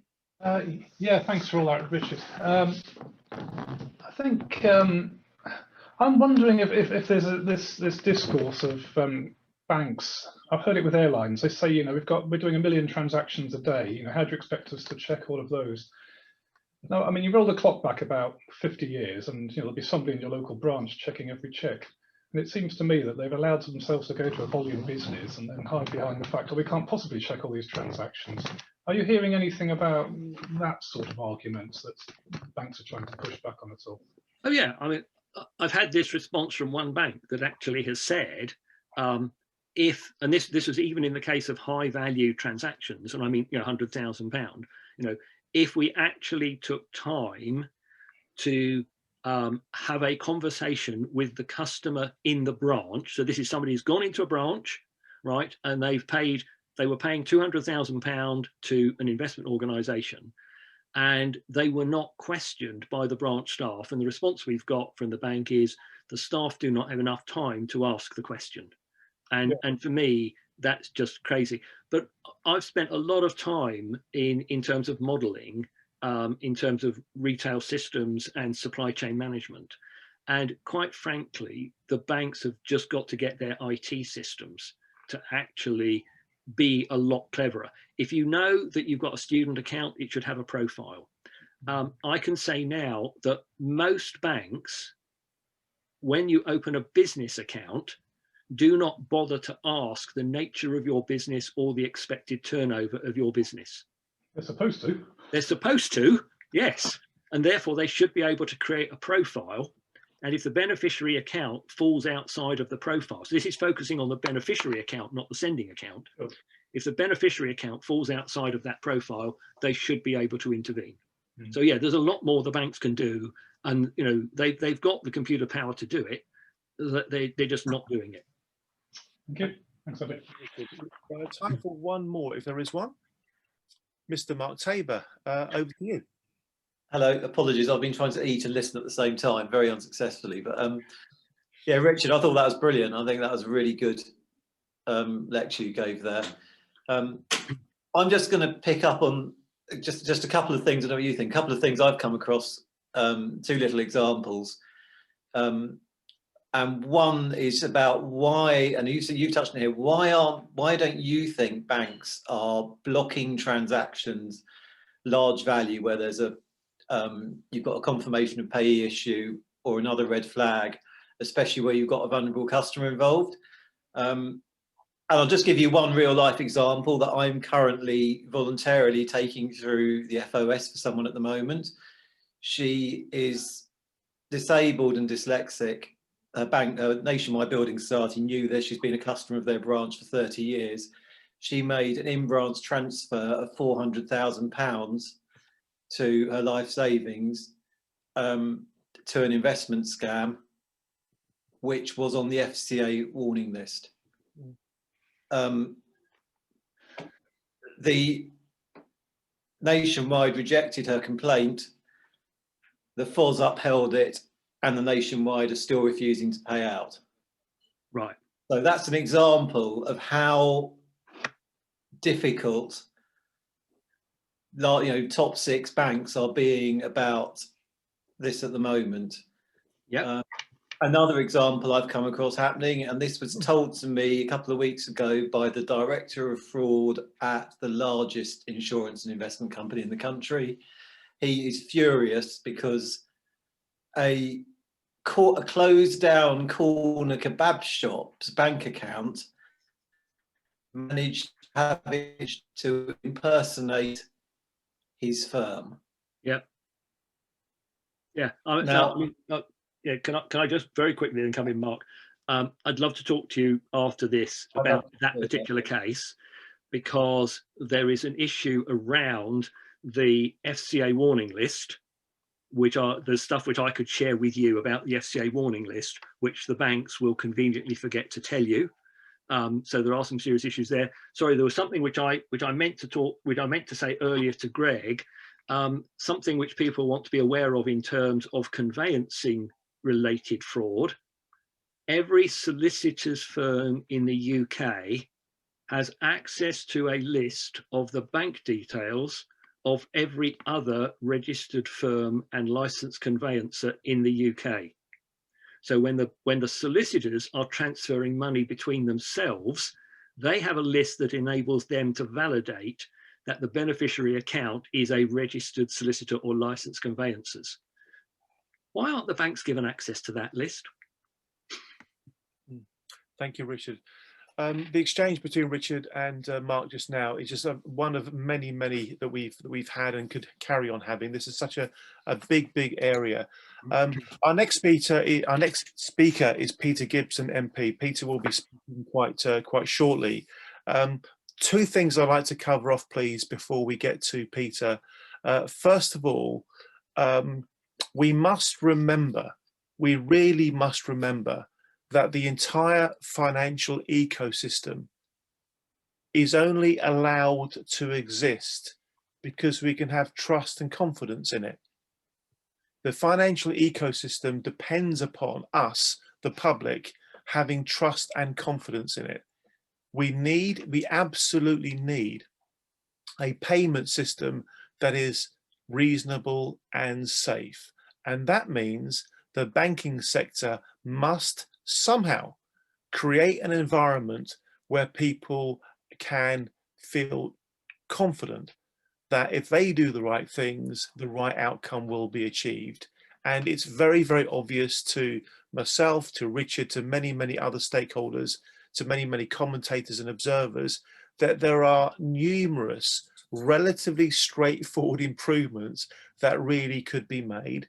And I would go as far as to say that in 5 or 10 years' time, people will be looking back thinking, why on earth did we make it so easy for scammers? Why on earth did we make it so easy for crooks and criminals? Think about this, folks. A couple of bits of information for you. I understand that fraud in its various guises equates to something like 1/3 of all the crime in this country. 1/3 of it.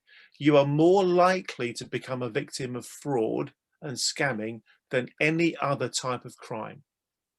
However, only something like 1% of police resourcing is allocated to that kind of crime. There's a huge disconnect between the size of the problem and the amount of resource being targeted to it. Now look at that from the point of view of a would-be criminal.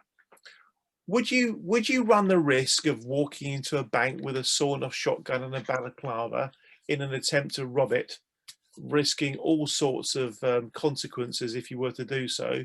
Why would you bother doing that when you can so easily, and I do mean easily, set up in business to trick people out of their hard-earned money in the most horrific way? We've heard about a few examples this evening. This is tragic stuff. People being ripped off by callous, horrible human beings who, frankly, you know, they ought to be they ought to be ashamed of how they are, but they are the way that they are. We need society to be protected from those sorts of criminals, and that means the banks need to do what the banks could do. And that means sharing the information that would make it so much easier to help accelerate this transition from a very dodgy place to one that is relatively safe. We are extremely grateful to Richard for his masterclass presentation. We're also very grateful that Richard's work is going to form the beginnings of some work that the All-Party Parliamentary Group will do, and Peter will touch on that just shortly. But in the meantime, can we all show our appreciation to Peter, because that really was a first-class lecture. Mark used the word lecture of the topic. Thank you very much indeed. Wonderful work. Thank you very much. Let's show our appreciation, folks. Thank you. Superb stuff. Thank you very much indeed, Richard. Thank you. Peter Gibson MP, please introduce yourself, say hi, and tell us a bit about yourself and what you're doing with the All-Party Parliamentary Group. Great to have you with us, Peter. Thank you. Thanks, Andy. Great to be here. My apologies for my late arrival. I was scheduled to be in the chamber just as you were starting, and I have been privileged to hear Richard talk on what is clearly his expert subject before, and I also had foresight of the presentation he's made to you, so I know that he knows his stuff very, very well, and he is a great asset to the APPG. A little bit about me.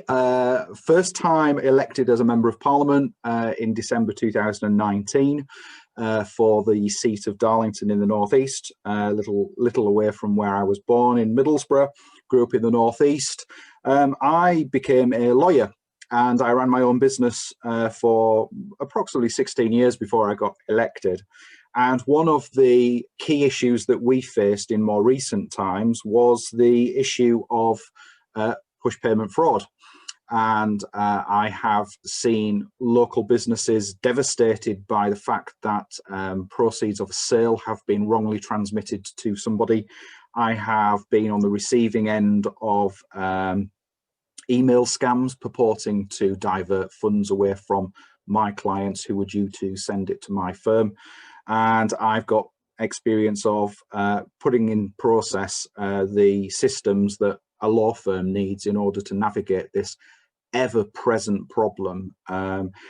Law firms in particular are a very, very easy target for some firms that are not particularly large, not particularly robust, haven't necessarily invested in systems, anti-spyware, etc. It's a very, very easy crime to commit and perpetrate. And you've got a busy day of completions on a Friday, phones ringing off the hook, estate agents, clients, other solicitors, mortgage lenders, all chasing you and ringing you constantly to maintain that level of accuracy and detail in for what for many is actually just a small business is a real challenge. And I've talked extensively with Richard about my experience in that. How did I get involved with this APPG? A number of sort of happen chance events, really. I was told very early on, you need to have a subject. You need to have something that you can get your teeth into and have to sort of cut your teeth on and work on, be it a subject that you're passionate about or a subject that you've got some interest in. And some of you will be familiar with Kevin Hollinrake, who is the chairman of the All-Party Parliamentary Group for Fairer Business Banking. Kevin is actually my MP and a personal friend of mine, and Kevin has carved a niche for himself as the go-to person in Parliament in respect of what the banks are all doing wrong in terms of looking after businesses. And Kevin told me that the sort of personal side of banking which comes across his desk is something that he just simply doesn't have capacity to cover off and deal with. And so he said, this is something that, you know, you've got some high street experience, which is perfectly relevant to the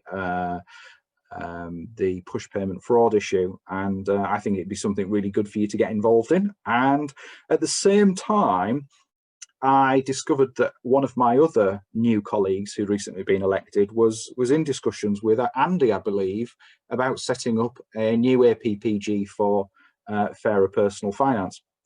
So I got together with my colleague who had been approached by Andy, and rather than us trying to reinvent the wheel and to start two different APPGs off at the same time, we decided to come together and form what is called the All-Party Parliamentary Group for Personal Banking and Fairer Personal Finance. We're going to have to think of a much snappier acronym for it because it is quite a mouthful. And so here we are. We had our AGM in November, and we've got properly constituted. We've got a cross-party group of MPs concentrating on these issues. And the other thing to tell you is that this financial space for all party parliamentary groups is quite a crowded area. So there is an APPG for challenger banks. There is an APPG for, as I've mentioned, fairer business banking. There's an APPG for pensions. There's an APPG for credit unions. There's an APPG for you name it, there's an APPG for it. So in order to try and streamline things, I have got together with the chairman of all of those APPGs that sit in that financial space in order to try and coordinate our efforts so that we're not sort of not treading on each other's toes, but we're concentrating on making sure that we share resources between us. We're not we're not separately calling the same people for evidence, and we're working together in that space. So this is a really interesting area, and there is huge scope for reform. It's not just about bashing the banks and bashing the finance companies, but it's about working with them to basically, if they're not going to cooperate, we will put pressure on in Parliament in order to make sure that the pressure that comes is there. It's in my role as a solicitor, I had extensive conversations with my bank relationship manager about what I felt was the absolute lack of support and lack of systems and processes for me as a business owner to be able to check and verify the details of another bank account that I was sending money to. And we're not talking about tens of pounds here or thousands of pounds. We are talking about hundreds of thousands of pounds, particularly when it comes to property transactions. And it's very interesting that Richard mentioned the product's actually called Lawyer Checker, where lawyers are actually able to log into a system for a fee and check and verify the bank account details that they have been supplied by the law firm that they're going to be remitting money to on completion day. Would you believe, you know, even now, completion information and requisitions on title documents are still completed manually by hand by many law firms, put in the post and sent to another. And so you end up with this paper document with a whole series of questions answered, and you've got you did have no means of being able to verify that information until the Lawyer Checker product came along. And the Lawyer Checker product is actually not sanctioned by the banks. It's not organised by the banks. It was organised by, I think I met the chap a couple of years ago, and he worked for a search provider company, and the problem had been outlined to him. And so they work by effectively harvesting the data that they are inputted.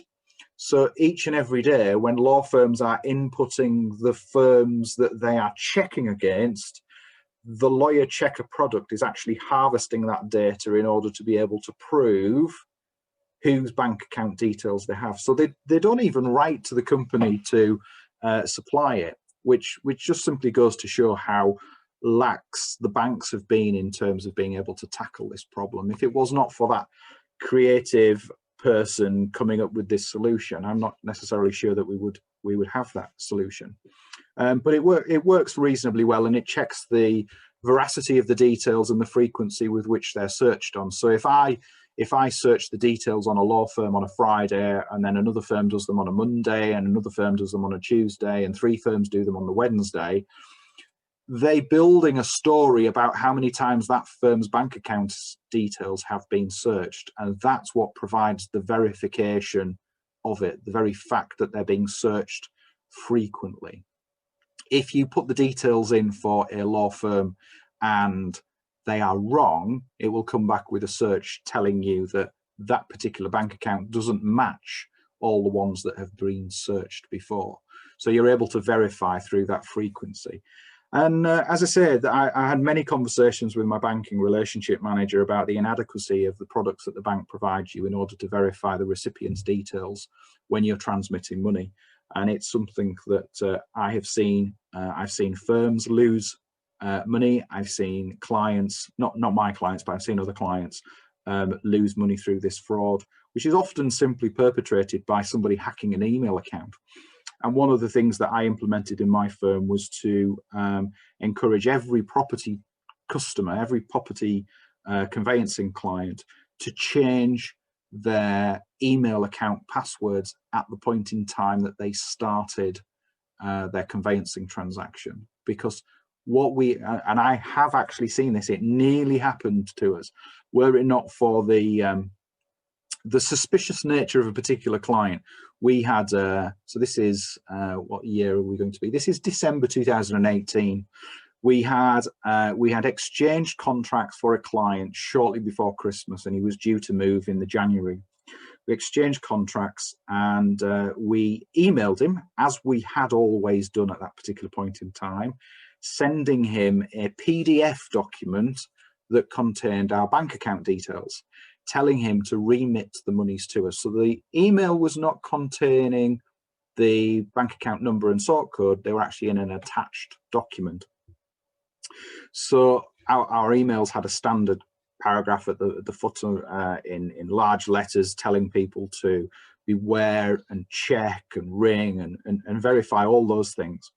And what had actually happened over the Christmas holidays is that he had opened his emails and he'd seen an email with an attachment purporting to be from us, but he was a little bit suspicious about it. And he didn't transmit money to us over the Christmas holidays. He rang when we reopened after Christmas.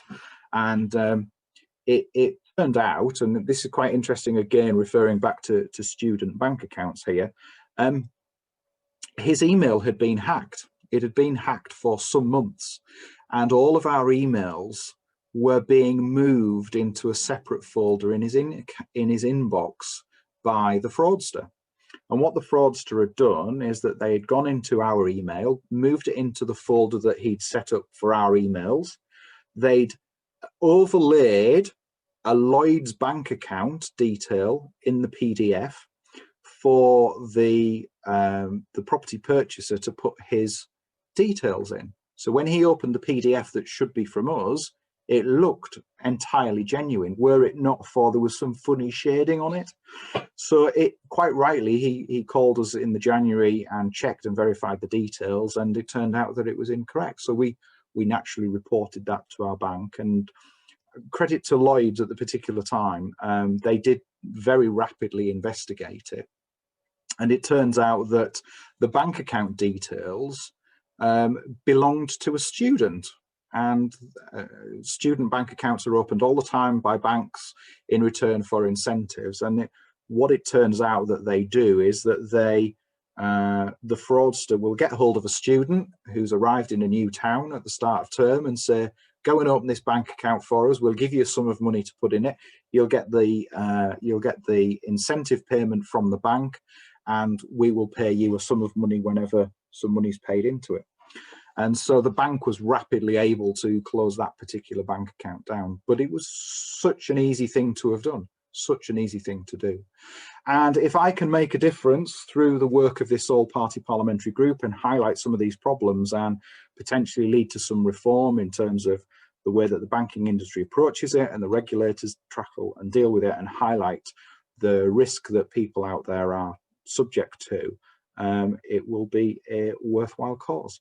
And I just want to thank Andy and the Transparency Task Force for the support that they're giving us in terms of becoming our secretariat.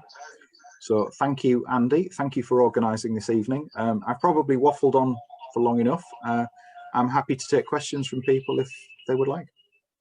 Peter, thank you so much for introducing yourself and explaining why and how you got involved with the APPG. We are very, very grateful to you for running it and chairing it. We believe the APPG has an incredibly important purpose to help put right some of the things that we've been talking about.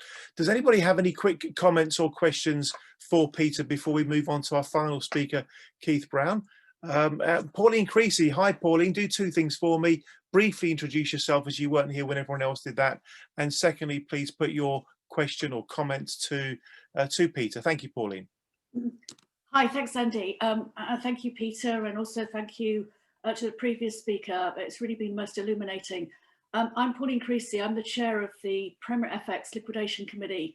I also run a business in aerospace, but I'm really here because of my role on the committee, which is representing the claimants in a massive fraud, which involved a lot of people losing their money when they were either selling a home or purchasing it. And it was running between the UK, France, Portugal and Spain. I won't go into the details of this right now, but I wanted to say, Peter, you've just been speaking about your inquiry And I want to say to you, I hope you realise just how extremely important your inquiry is, because we have gone to every government agency possible and the police about what happened to us. And it's really fallen on deaf ears. No one is interested in people that get scammed or defrauded. They're just not interested. Barclays Bank is not interested. The Financial Ombudsman Service is not really interested. They've spent 18 months coming up with different reasons as to why they can't process our complaints about what Barclays did or didn't do. And the FCA seem to have a huge role in managing what goes on at the Financial Ombudsman Service. I don't know whether you all realise that, perhaps you know more than me. But your inquiry is extremely important because we've spoken to Stephen Timms at Pension Scams, and he's obviously looking at that aspect of it. But if you talk actually to people like Graham Biggar at the National Economic Crime Centre, he says that pension scams are only about approximately 1% at most of the fraud that goes on. And most of the fraud, it affects, as Andy was saying earlier, it was the same people talking about those statistics. It's just actually huge. It's the crime that affects most people. And it's just absolutely out of control in the UK. And it's getting worse under the pandemic for obvious reasons.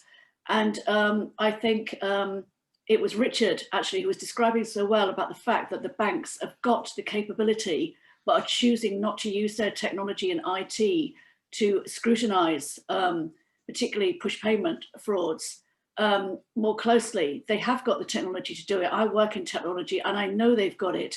And I think that's a question that you need to address in your inquiry is, are the banks and the police and the FCA and the Treasury actually motivated to doing anything about this? Because after 2 years of looking at this, and I'm coming in as a non-bank person, I am completely skeptical about there being any true motivation to improve upon this. And while you've got lots of groups, and many of them are represented today, you know, in this meeting, who are doing very good work in small ways, I really fear that a lot of this good work falls on deaf ears and isn't taken up. And I think we, as a group, in Andy's group, have to look at that. And I think, Peter, if I would say to you, it's something you need to consider, is you will probably come up with great information and great facts and great evidence, but how will you make it translate into something meaningful? Because I think the way in which the UK goes about fraud, whether it's at the regulator or at the banking level, it requires fundamental change. And until that happens, the consumer will just increasingly, well, already is prey to the fraudsters, because it's so easy to enter and become a fraudster. In fact, I know, and we probably all do, people who are very well qualified who are getting into crime because they can't earn good money in today's economy. And they're lured into crime and they're taught how to do it very quickly by other fraudsters. And you've got graduates going into it who actually could then formulate a much more clever, you know, fraud company. And it's just, you know, it's increasing day by day. It's actually quite scary. And the consumer has not got a chance. Most people do not understand financial technology or financial services, even if you spend a lot of time trying to break it down and make it very simple to them. And I don't think the onus is on the consumer. The consumer gets blamed a lot for being stupid. Oh, you should have checked more. You should have, you know, checked this. You know, for the average person, it's all they could do to actually understand how their own bank accounts work, let alone anybody else's. So I don't think it should be on the consumer. We put a lot of money into the banks. They make huge profits and they need to be made responsible for this. They really need to step up. And Andy made a very good point that they only work, these banking systems, if we trust them. And I think we've got to start communicating as a consumer that we do not trust them. And if they want our money, then they're going to have to change their attitude. And of course, we have to put this in perspective, because we can't just talk about the UK, because even though we've come out of the EU, capital flows very easily across borders, particularly in the FX market. This is how we got defrauded, because we were using a payment service provider known as a payment institution who was also providing FX services. And we have found out since then that FX isn't protected in any way when you do an FX payment and it arrives at your bank. There's no protection whatsoever, Andrew Bailey has told me when he was at the FCA, and he's now at the Bank of England. So I assume he knows what he's talking about. So none of this is communicated on the FCA register. If I knew what I knew now, I would never have used any of these companies. but you know, this is with the benefit of hindsight. And in that 2 years, the FCA has not improved its register. So the mistakes are still there, the errors are there, the misrepresentation is there on you know, what is effectively a public agency website, and consumers will keep getting you know, lied and misrepresented to. So sorry, I will finish now. Thank you very much, Pauline. Let's leave Peter with some time to respond to that before we go to our final speaker. But Pauline, thank you for making such an important point with so much conviction, and clearly your life experience has motivated you to make sure that you take every opportunity to get the message out there that some parts of the system do seem to be broken, and you're doing a sterling job in doing that, Pauline. Peter, would you like to say anything in response to Pauline before we move over to our final? If I can perhaps thank Pauline for what she said. I take on board everything that she said, and the story that you're telling is not one that I'm hearing for the first time. I think I would just like to manage your expectations and put it into context. I am not here in order to promise that we are going to solve everything straight away overnight. We are not. Law reform, regulatory reform, changing attitudes takes time. But what this APPG will do will provide me with a platform, and my colleagues in it, with a platform in the House of Commons to be able to throw a spotlight on this problem to keep up the pressure. And it's through use of the media, use of social media, our inquiries, the publication of our reports, and our engagement with colleagues in government, which will help us to drive that story forward to make sure that change does come about. And you know, I'm being completely honest with you here. There is no single simple solution to all of these problems, but by working with people like Andy and Richard and yourself and highlighting these problems, we can put them on the public record. They will appear in the House of Commons, and we will be able to give it a platform and some credibility in terms of driving forward that agenda. So we just need to be patient, Pauline. I know you want to have it all solved straight away. There's nothing more I would love to do, but I don't think it is all going to happen overnight, but we can keep working on it. Thanks, Peter, for a very, very honest, realistic response to Pauline's issues. I think you've set the scene perfectly by describing the APPG as a platform upon which to raise these issues in a credible way and make sure that they get noticed by people that need to notice them. Peter, I'm really grateful for several things. Firstly, the fact that you're chairing the APPG, which is wonderful news. Secondly, that you spent some of your evening tonight talking with us about these very, very important issues, and also for giving such a clear message earlier on as well. That was great. Can we all please show our appreciation to Peter Gibson MP, the chair of the All-Party Parliamentary Group on Personal Banking and Fairer Financial Services. Thank you very much, Peter. Bravo. Good to you. Thank you. We're now going to go straight to Professor Keith Brown. Keith Brown's got so much knowledge and wisdom. We're bound to be having him back on some future occasion to talk about the issues that he is riddled with subject matter expertise on. I'm personally and particularly interested in Keith's work in relation to the language of scamming and the language of fraud. These criminals are crafty folk, and Keith knows all about this. Mr. Keith Brown, you're scheduled for sort of 10 minutes plus 5 minutes Q&A. Folks, we'll be finishing at roughly 10 past, quarter past, something like that. So Keith, over to you. Thank you very much indeed. Thank you. Okay, thank you, folks. So clearly I'm a professor and I'm interested in data and research. And I've been sort of trying to mine research and information in this field now for 5 or 6 years. My real interest before that really is in adult safeguarding, mental health and mental capacity. And I used to spend most of my time training doctors, nurses and social workers in that field. But I got brought into this area of financial fraud and scams really to advise trading standards about vulnerability, as they were starting to realise that it was predominantly the elderly and particularly those in the early stages of dementia that were being scammed. And so I was brought in to kind of help them understand those issues, and have since then sort of mined a whole area of research into fraud. I'd like to start with a couple of sort of good points. We've had a lot of negativity this evening. Just some reminders really that things like, well, we had the first research report onto doorstep crime, people knocking on people's doors and, you know, having the garden fence repaired for £1,000 or a dodgy roof tile for £20,000. We had the first National Trading Standards report on that in 2015. A lot of work has been done in the whole field of doorstep crime. And I think the advent of doorstep cameras are making a real difference there. So that is one crime area, that fraud area, that's potentially on the decrease. There's also been an awful lot of work and research into telephone crime and the use of call blocking technology. Government department, DCMS, has provided large grants to install call blocking technology into vulnerable people's homes. And the evidential research on that is really very powerful in terms of call blocking technology, reducing the amount of crime on telephones. So we have some good data sets on that as well.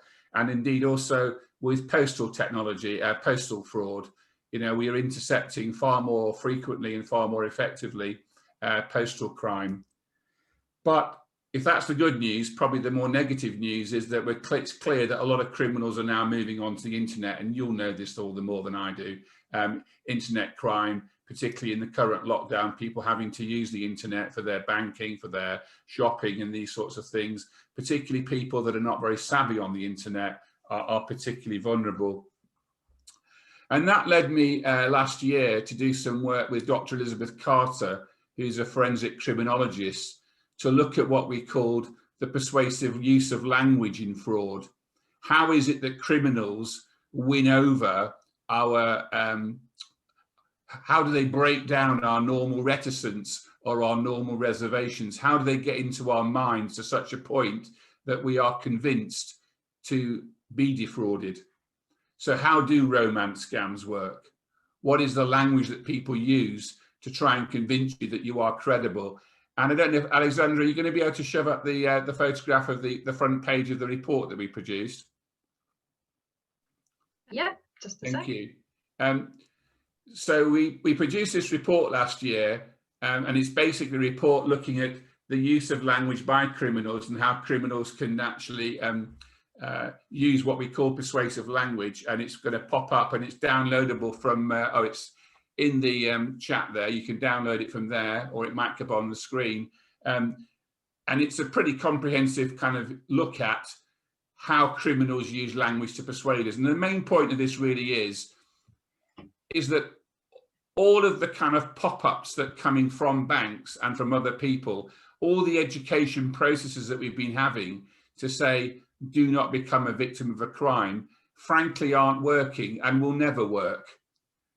The point of this article is to make us realize that criminals are so clever, have got so much money to invest in their own training and their own development, that they will always find a way around any form of warning sticker, warning message to try and persuade you around that system. So frankly, it's my view that many of the kind of messages that are coming from the banks to try and remind us this could be a scam, criminals just become very clever at diverting us around that and almost coaching us around that. And I've got many case studies and many research experiences now of working with people that have literally been coached around any security systems designed to try and prevent these people from being scammed in the first place. So we're going to have to come up with very different alternatives to trying to prevent fraud and scams than simply having education and awareness raising and to try and persuade people not to do it. We are underestimating the power of criminals if we think we're going to achieve that through those systems. I completely agree with Richard's comments earlier that we need to think much more carefully about how we can prevent beneficiary banks. They are the problem. How do we prevent inappropriate accounts being set up so that criminals can launder their money through them? We're even seeing this at the moment, aren't we? That, you know, our country since 1948 has had an NHS system, free, therefore care-free at the point of delivery. But we're now seeing many cases of people being defrauded with a COVID vaccine, paying money to a criminal for a vaccine that's clearly at best just water saline or something like that. Heaven knows what's actually in the vaccine, and actually being given a vaccine, but it's not a vaccine. So society that knows that these things should be free people can be persuaded by criminals because of the power of persuasive language to hand over cash for an injection that's frankly completely useless and at best potentially very dangerous, rather than waiting for an NHS appropriate system. But something that has not been talked about in this meeting this evening, and is often not talked about, is what I used to call intrafamiliar fraud, and now I call fraud within families.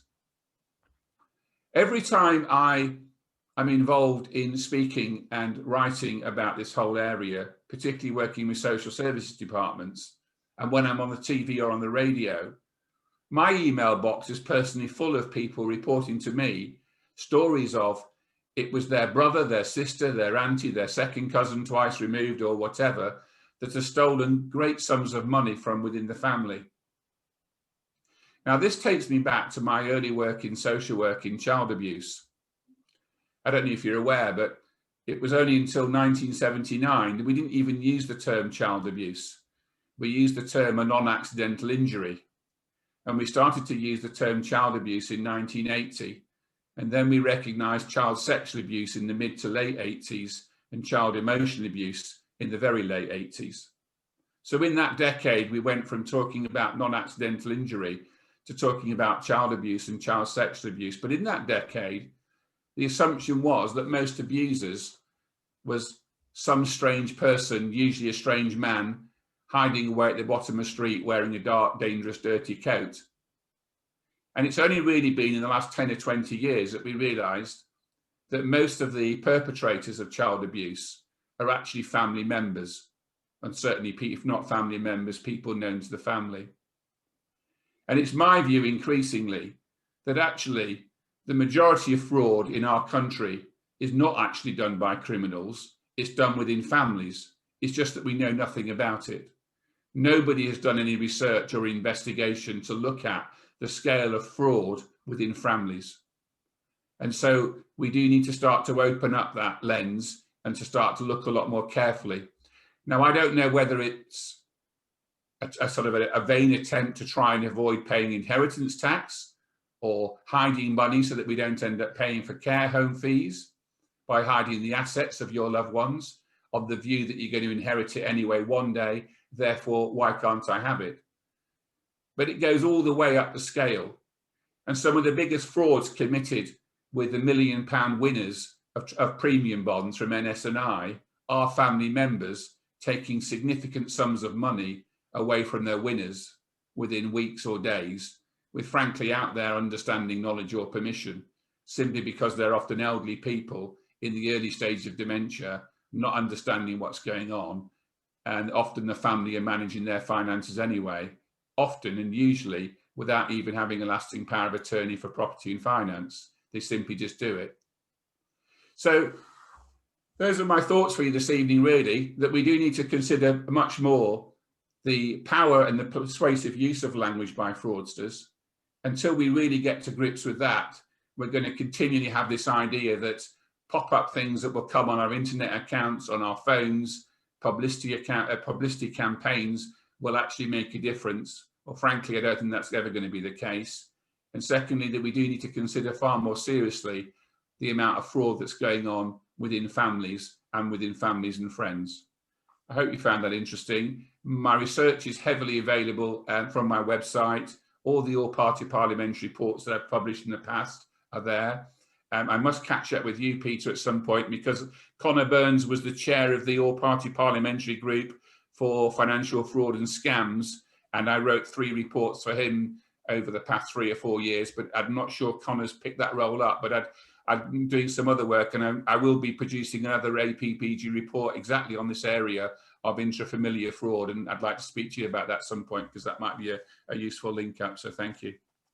Hey, thank you. That would be really useful, actually, and certainly from the perspective of a former high street solicitor and seeing the pound signs go up with inheritance and people going to care homes, etc. Powers of attorney, it's an area that is ripe for fraud, and I don't know that it's necessarily fully understood either. Thank you, Peter, for your comment in relation to Keith's presentation. Keith, thank you very much indeed for your presentation. Francisca has invited you. I think we would all benefit from it. Please do pop the URL to your website into the chat so we can access that. I think there'll be a lot that people will find very interesting there. And whilst we couldn't, for some techie reason, show the document on the share, Alexandra did put your document into the chat, so that will be available to everybody as well. From my point of view, I have very, very vivid memories of the very first conversation I had with Keith, and I was blown away with his knowledge, coming at things from a different perspective. And I'm absolutely sure that what Keith could provide the APPG, we're very pleased Keith's volunteered to be part of the Secretariat, and the wider community within TTF is absolutely first-class subject matter expertise on some very, very, very sensitive areas. Can we, in a moment, we'll be showing our appreciation to Keith, but before we get there, can we just check in to see if anybody has any comments or questions to put to Keith? Mr. Richard Emery, go for it. Thank you, Richard. Thank you very much. Great presentation.